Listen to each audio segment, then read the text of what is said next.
O te whatala whātu Samoa lau whaafonga ia po whea lava i tūona langi o whaiona e mawa maile nei por kalame. Haale tai au nei ia o le whoi ua maua le awanoa. E whaatala tano ma se tasi fo le sui o le tunu, ia o se tasi fo i ua mae e ona tūla i longo le komiti whaapani mene o loo ngafa Malietoa ilo ino tūla whono tau whaofu fo i e tolu o loo pisenta tō tunu te mine. Ia le ngata i lea, o le whoi wa toi maua le si awanoa, e toi o toi lungo le komiti lava lea, i se aso vai aso nei, i o le tai au nei, o le ua whaatasi mai, e le sunga ia Papali'i Malietau Malietoa, sui o le tātou atunu i e whapena o na taratala nua i ona, ia whai manatu, ia sa whaalia fo i tutonu o le komiti whaapali mene, ia maloso i fua lo sunga Papali'i. Ia maloso i fua i lo sunga langi, mo whaatala whatu pa ia man malo tātou atunu, o whea lava le tuar kolope, o si siram tangai mai ia whaatala whatu, tā si o mo pe o tūru manuia le tai ne, malo whaftai. Malo whaftai. Mana tātou mawhtanga nita e au te iroa leo le a matalo le tātou mata upu i o leo mahu atu oi fo i me komiti o ele pe o vai aso leo tuana e leo e fo i me e me whaianga e oto maina pe oto mai se vaenga fo i leo le o le tau whiloa inga fo i ma le komiti whaapitua a po le a fo i le vaenga sa patino i e le mata upu na ma fo i na e tūra. Malo whaftai no sunga langi o le Pola sanga sa whaatino i komiti whaapāre mene lea o loo ido inoa i a tātou tūlafo le tonu i ono tō si lawhia. I o se pola sanga fo inea sa whaia mō le SSIG Global Mantari Langi i whaarapo pitonga tūmoti fo i le tono o Samoa nei e le ngata i ngā o atunu i whafo. O le pola sanga la sa autu fo i lea o ni whina ngalo mani manatu o suri mawheo i o sofa matai ia maaina o roa whiong papa au i atunu mamau. Sa whia mumoni mai i ani o lātou ta auwhi. Hina ngalo mami manato. Ia awafo ini tūlafona tō. Ia ai ona o tūlanga o loi ei ia lanangi nei. Wa le ema whai ei na o mai Samoa e wha leo ia i o lātou manato. O le lana mumoni mai e lātou submission. Ia o nga sa tūlai atasi e nei tō whae atu i Roma, Sonia atu, i o maua, i a Samoan submission i le komiti whapitoa lea. O le autu tonu lama lātou i o le wholasanga, sa whaatino. O le whinangalo mua i a toe whaatatia mai tua i a tulafono nei i tonu. Se moa se taimi e whaataratala no ai, ma saini mai manatu whinangalo le atu no. Fo whaatau i a inga o le tulafono pe o nei ia masuinga o na alo atu i ai. O le mau lau sungalangi e le ilava tā pena le malo e whaataratala noa i e tūlanga mai e le olo nofo pongi sa le atunu i Samoa nei ia mawhawha atu fo. Ia e ingo na sui ia ma le whaatatianga o tūlafono o le atula i mai pe a pāsia ni tūlafono. Pio le manga mua la le nao na manatu ia ma le vae ngai lua o ni whautuanga fo idea i vae ngai se ese o tūlafono pe me whaatati mai nei. Pe o se o tō ngātu le nao le whalasanga e fo ia vae na fo i ngai patino i le tūlafono whanua swafa pe furisia na e ia ni whautuanga sa mai. O tūlanga na sa ine le whalasanga sa whaatino vaso le te le. Malo whaftai Papali'i, leo e tā ua tusa la o le whalasanga nei o soli mwheo i lātou nei o lo ala le whafo i o soli. So matai tono tātou tunu a ainga. Se le mau foi le tātou panemia foi le foi la vea i lātou i le mwhena pālota mai foi le nei le whapea i o mau i oa. Le ala wa e sauno mai o le wa mamoli mai le mau a soli. Ia le foi le mau tula e papi le whaale ano foi le tātou tangata lo a fiong papa a foi isia tunu e peina o i nei a le pe whaatau whaasino i le tūlanga lea. Ia. O le tāua o le wholasanga, ia manganatu o i lātou lo a fiong papa au inu mamau. O le tūlanga lea whaola pe o le ai a tau le suri. Mantua foi la oe a tātou tangai nei tamau ai o le tātou atunu. O le e te le se sao po se fesoasoani o tuuina mai e suli ma feoi o soafa ese o tatou tunu o afio papao ia tunu mamao tawala mai ne i se lini o tawa ao mai tatou tunu e a força whakatalanga. Taru ai nei sa tatou sa whaatino ai ia celebrations o le patino ia sautina.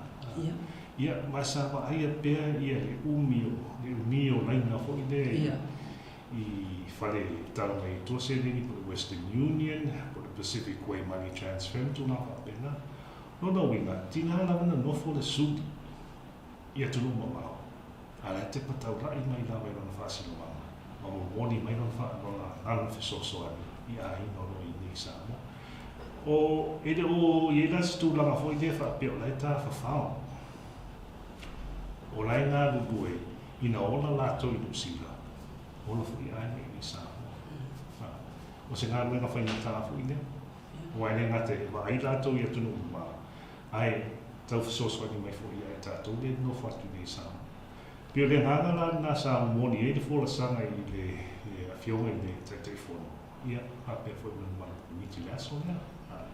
O le fola sanga mai ai lato, o lo afion papa au nuna mao. O lo whata aua lawa i a lato whaasina mao. Ma lato ai a tau lato sudi. O lo tele fo i se lato fisosoani i le tamao a ingo sana.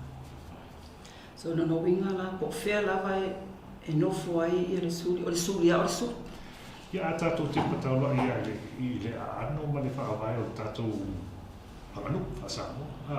E tā ua le ai a tātou su. O le suri e whausia le ai. O le suri la. E le tu foi e le se citizenship requirement.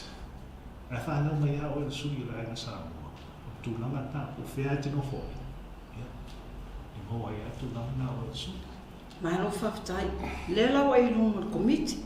Komiti whapanmene lena ngafa matatu mtapule. La se la mona no e ia o i le tō foi whesanga inga mar komiti. Ia, mo le sida fia, a tōru foi e awana sida fia le ngā tōru whafong mai. E tō fitu ia sui whiwhiri o komiti, e taitaina le, taitaifono, e fio mai a ngā tō ai, mai whasane ana. Ia oro iei foi ia to whaia na ulu me whasa lea ni tumalo whasa lea ana ma le awhio mai a te o ia sunu mai ia mai maunga ia o le awhio mai o le sui mai ia foi i sa lapu ia ma le sui mai le sui to mai tai foi pule mai i sa lapu o le komiti la ne na ia o le mātou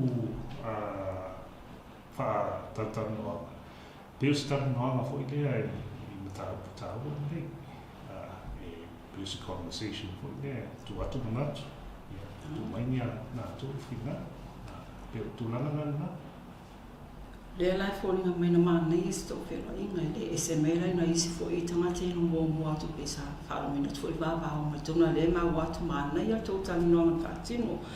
I le tunanga la lea fo i le lo oia whina ngalo. I le komiti, le tato komiti lo iei nei.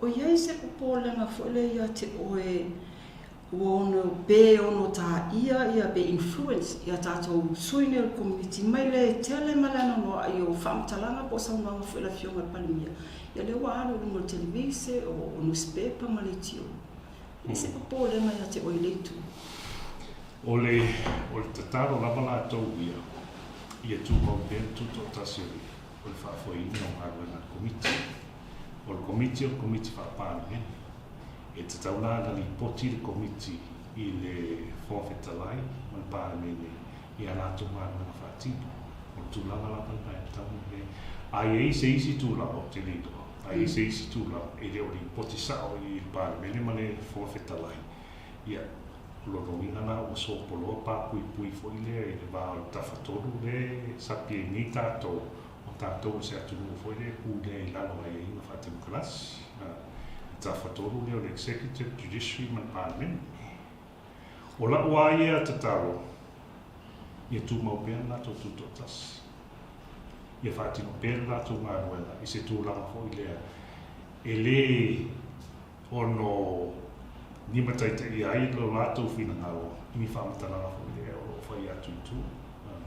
Tū langa na. Whaftai, tue whaamanira, pe tue whaapapula mai a o le whaafonga tato o tunu ui le vaenga lea, o le komiti whaapalimene le nei. E le poti le palimia, po sisi po le kapeneta, ai li poti po a lava ia vaenga le am, mau i tonu le whaatalinoani, e li poti sa o lava le palimene, tito i le fonga whetalai, o sa o le am. Ia, o le lau sumalangi o le tūtonu ana e taun tati ai, mantua foi la o tō o le komiti nei, o komiti sa whini mai sui a whaipule i tūtonu o le palimene. O le komiti foi i alofa ai o le komiti whaapālimene, la tau te ilo i ina tū la whone tōnu nei. O si au la tama i doa i ai, nā le palimene lava male whonga whetalai, e tatau o na li poti i ai, i la tau ngā ruela whaatino i te tonu o la tau komiti. O si au la tama i doa. I le whaatatianga le wai ni, tātou whainga mālo taftoku le wa.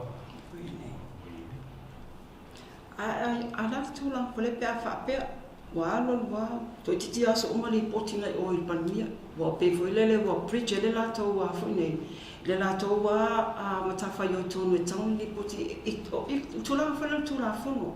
E mawhai ona toe sui o le komiti le nei pe i tonu palimene pe le ai o le adwa e whaapeni. Ia. O te o i opo le tūlanga o iei po ai fo i oro li poti ai. Paulaman mea mwhaona o whapea atu. O le komiti whaapāmene. O sui whiriwhiria sa tōwhia mai i sui a whaipule o le pāmene te whono usu o Samoa. Lona wina, i le whaatatianga o rātou ngā ruela, o le awara saa whaatino ai, o le li poti i le whonga whetalai man pāmene. A whaailoa ni a rātou ngā ruela, i se isi rawa i tū tino le mālo. E whaawhenga lava i a tau rawa i o le sitsenga mālo Samoa, o na tania le rātou lana. A wāpei se i ua sōpolo, ma lepe pāpui pui, o le tāwhatoru le tātou te ngā rua e ai, o tātou o se mālo o whaatemkarasi. Mālo whawhetai, o le toa telo i lātou i o fo i mai tonu, e iei le Talamua al komiti o lo tu au te ila to fapia ia tatia mai fina ngalo ai wa se eleva al malo i lo na fina ngalo lo manino ele poti na palimene ele ai ala sisi me to influence me malo ale pe sautali wa se eleva al malo tal fe ngai le tu langa il komiti o la mai o sali o la to itali palimene ale fapia mai wa se eleva al malo ia o lo wa ia manatu Wasa tu mai foi tu langa na i matou fo sa, wa matou foi lai lua manga matou fo sa, manga mo wasa ta sa e to mai e tu la fo no le to tu. Ia ona fa le mai dona e o se va ma no pe sa no ai. O lo manatu fa pe. O le fasili. O ai e u lia va. E tama ia tu lava. O le a lule va e se tūlanga e ta whea atu ai le sāru māno ma a vea ma whawhita auri a e tū lava i tūlanga lea. O aina e ulia le sāri e whai mai o se e whaaru māno. Pēs tūlanga whapena e whaanoa noa langa lea ngā fo i lea pēu se upu fo i lea whaamoe ai ia ni whamatalanga. A whai o se e whaaru māno o ai e pa u i e ngā tūlanga. E pa u mai ate au le rato e whai le fōra sama, pe pa u i le fua ta tau, o mai o inga māno.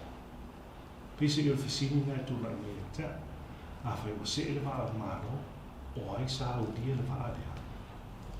O le ade mea le lapa tā pena ai, ina ia awa nek se e atu le waa e tū lana pangatia. Pe o whasini ngai lea tū lai mai o ia mā fōwha, a tonu o lo i e fōi ni whia ngā roi, e mwhaira pi ia ma mai e siop tama i la mona. Ai, ia tea urawa le teimi na wha leo mai e nā tūnanga, la mona na mai wha noa.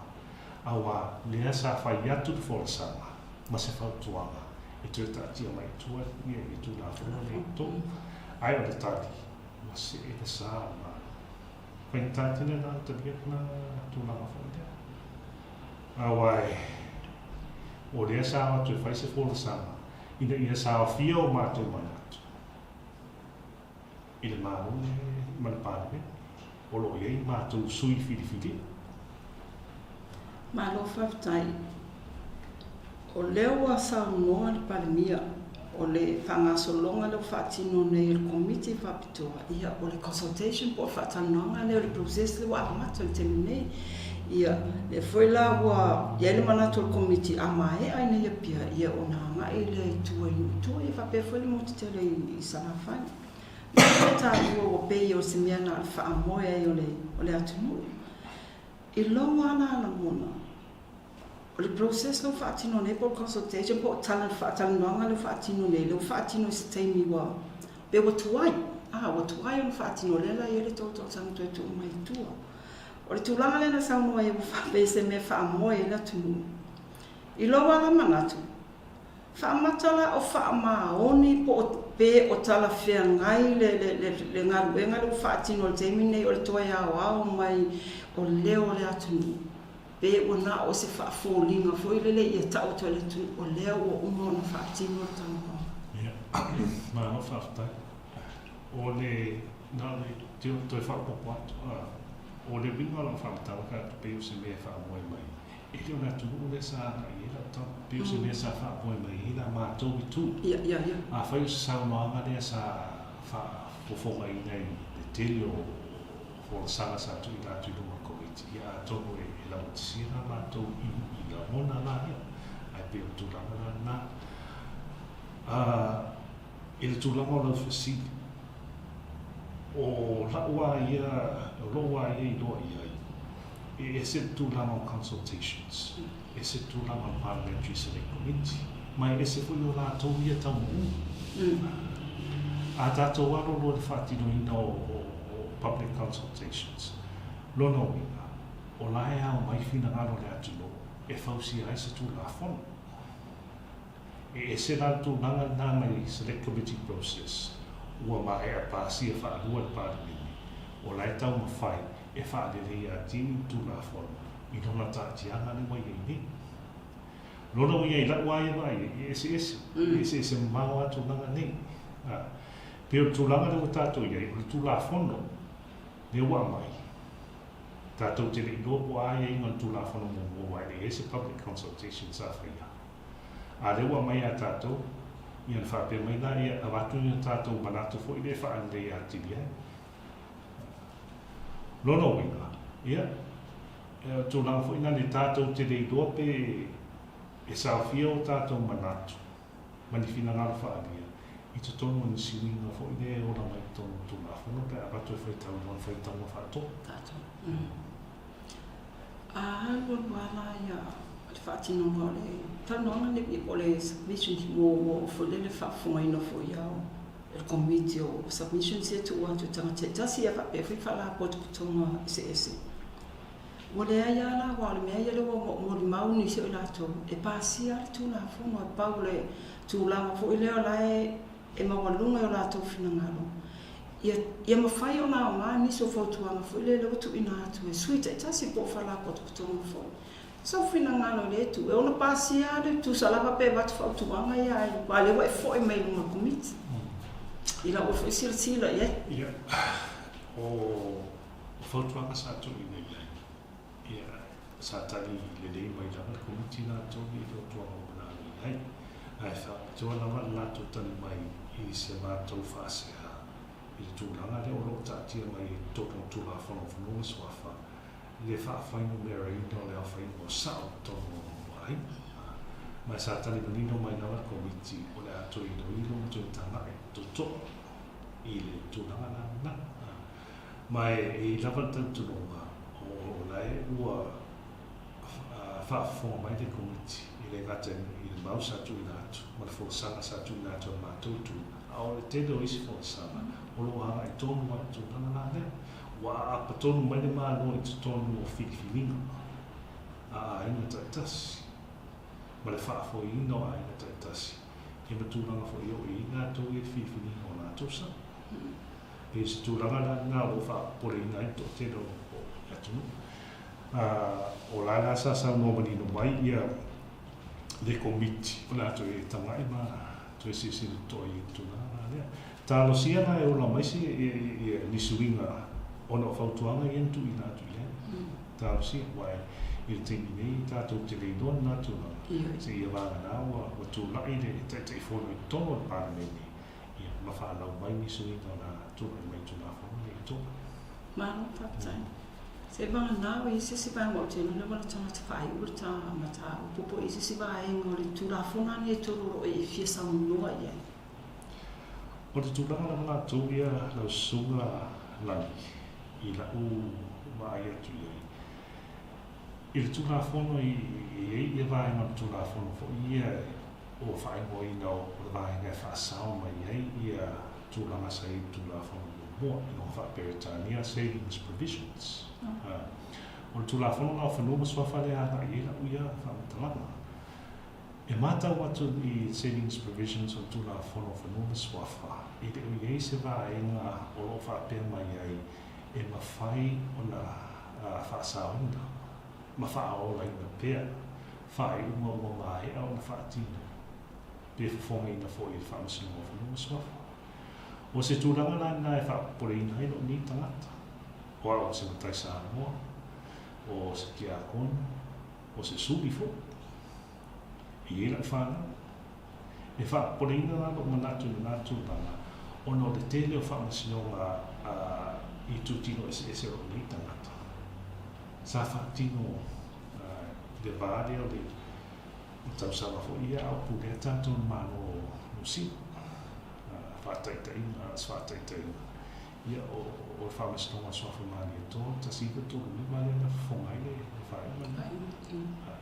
Mai o whae uma fōi, ola pēr. Ale whaola mai nei tono savings provision ia whae uma nei decisions. Lona wina, o nei mea uma e tau toi whina wina fo. E toi whina wina uma nei mea. Ale o ngā wasa le nei, po uma nā loina o tātou tua a. Pira whainga tāna nā o te lia ina o tūnanga nā rea. Mai o le o mafu a whai nā le whio, toi whio atua i te pāna mene pia tālasanga mai e te whono. Se i whaani atu se manatu i le tū la whono lama leo whanua suafa. Manona whaatuna mai, ma vai ma se i tō la whono nā rea. O la ua mai tau atu i ai. O se tūlanga panga atia pia whai i le whaola ina mai, i a whai o mai au whaati. O le a justice le me o ia i le tene o ai. Suri ma whioi ia. Wa whai langi malanga mau mai tia sa mātua sa ngātou whinaua o mani. Lona wina ia, e whawhengi tāwhu ina ia na tō soifua nei. O na toi le tausa i mai in taratu. I pine wha mau hui le, e wha mau tuai o nā tōua ia whasin mau. Whengi tāna nā.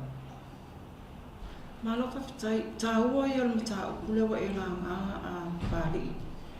O le mai tau watu o lea o le a peila te tala po le peila open uma ia le vaenga lea so si tangata la me whaina toi alu watu toi whaile tani me whaile tani ona o lewa la ale se kio po le se whiina ia tātou whai uma mai. Tu atu lusfulu e saole. Ia, mantua fwoi la oe i togo atu la whona e whawhoi e tātou wholangwa. O le whanua swafa. O le tū la whona whaapolo inga na maano ni usila. Ta siva tōru wha the Lands and Titles Ordinance. Ia, man tū la whona neo ta siva wa tasi the Lands and Titles Act. Ia, o le Lands and Titles Act la, sa se whina uma mai lawa ia whae wa sa whaatino i lano le Lands and Titles Ordinance. Ia, tū la whona whaapolo inga na maano ni usila. Ia, o le sawa ia i whapena.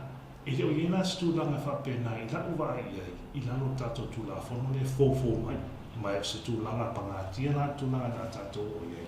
Mai he o ola mai nei mea nā toi whina uina ūmam tāu. Ia, o soa whai ese. Whanua mai e whare anu. Alau, e mwhai anau i e stūlanga whapena. Mai ana toi suia whai uma. A whai iri i ola mai whai uma sa i mō ua. Nono uma se whai uma fō. Ai e lai nā tō iri i ofi mō mai o lā tō ni suri i se suafa.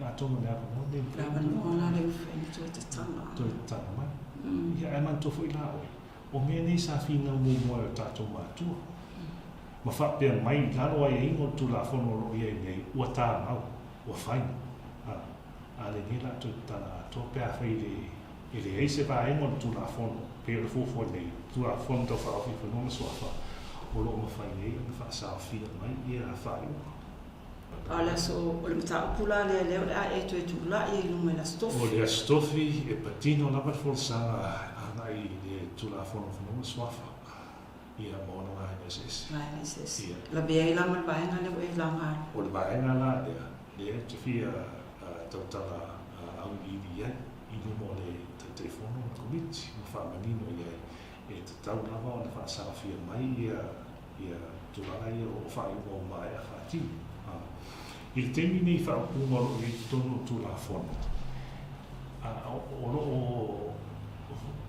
o lo pui o mai stu se ia va na va fai decisions mai manino lava le upune decisions sai ai il tu la fono le bantas ma tu la fono tasi va tu fa A mata sa fa pe fe no le tu la fono. Ale bo me pito sili ne ta wa fa unga ne fa msino nga ina. A fio ava e ka pituma. Ale pe bo fa ta la le fa io le. ia a tonu foi le e o la waia vai e tahu o tene ia le tūlanga lea rea foi o le tāpena mai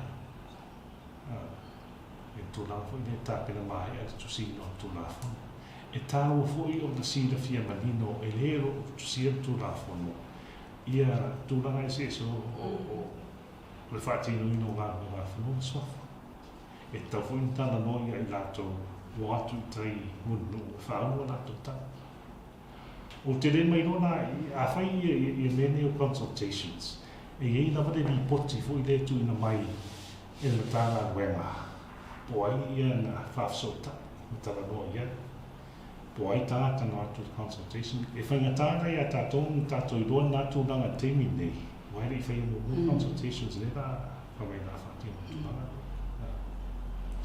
ai i da wai vai sa tana la ta pena sa tana mana na me ngā roe ma a le office of Numa Swafa sa ta hui na whata tana noa pa ia man manu nā tu o lo awhia tu te mundu e whaahua nā tu tana ia ma whaafua nā tu o na pārengi e ngā ia o le tanga ia le o tu sia tu whaafua i ma whaatino ngā roe ma tu atu pese i la wai ta i la wai va ai o lo wai ta ngata tu la fono fono mas fa pese atu se sta foi dele ele ia no ai tai muni no e fai se fa se no ma ai ele pipi ia no se la si sa ta la se fa se no ma ele fai sta tu sia sta te po sta la ta sa na pipi i la fai ta una i tu la fono non fa ta tia ne nei le la pena le lo que ya i la wai vai sa tauna tusi sa tauna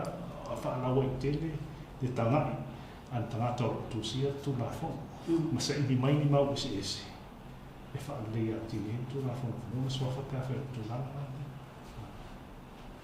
e pensi o la uia na ta mai so so ngia tu ta ma no fa tai pali o mai ta wa tu manino mai foi vaenga le muri o lau Samoa le lau manino mai nis vai me sa vaenga le o ye le ma fo le o niso la tu o le fatala noanga le consultation na walu ya le manino mai e esse ia le cosa fatala noanga consultation esse le fengo submission ia lo committee ya tu la fono le lau manino vaenga na le whaafonga me fo i o le tātou watu no le se vangana o Yesu se vaenga tau suma Papalii alea le hilo suara le tūlanga anai manatu na e whewhāri atu tai au e soso ni toi fo e o la ua ia whau tuanga pa ia mumari o tātou atu awa tō te whewhe fo i re ana i te no awa tō te whewhe ana i tai whaat tino ia whaari tō manatu whina ngāro i le komiti e mawhai ai ona Moa se whingaro le lea mālo e whātinoia i tūna whonga. Hana, o le tāua te ro ne tūlanga, o le tulafono whanua suafa. I hanga I tonu lawa le fatu o le anu o Samoa. Whasinamanga. So e hanga I tonu ana I e tulafono le whasinamanga o tata Samoa. Taua tele. O laua e whautuanga le pa iwa mano tato atunu. Hawhiwhio tai whaaleo o tō whinangana. Whaali o tō manatu I te komiti. Ina I moa e se mi whinangalo le leifo I le whaafoenga le komiti tingi. Ia mare whaarolanga na sungana. Whaatai na sunga Papalii, ia le nasa moa ua tō whaafonga mai se sao ia o se tasi o sui o le tātou atunu. Ia po le sitiseni pēna ia sauna mai, ia o le sitiseni o tangata po, tangata anu o Samoa. Ia leo tu mai alo tau awe. Fola mai foi niso manatu finangalo, ai mai sai o leo foi mai o ia ilungo o le komiti Papali'i ia o le astofi o vaso nei. Ia taru sia ai maua tātou a manoa tau so ale tātou mata upu po tātou whaatanoa, se I foi mai mulunua ia sunga pari. Ia na toi whaawa o tulo le mata upu tā ua le na ia langa mulimuli. I le vaenga leo whai unga le whamasinonga o leo ua le madu I lalo o le tūla funu fōli nei. Soifua ia.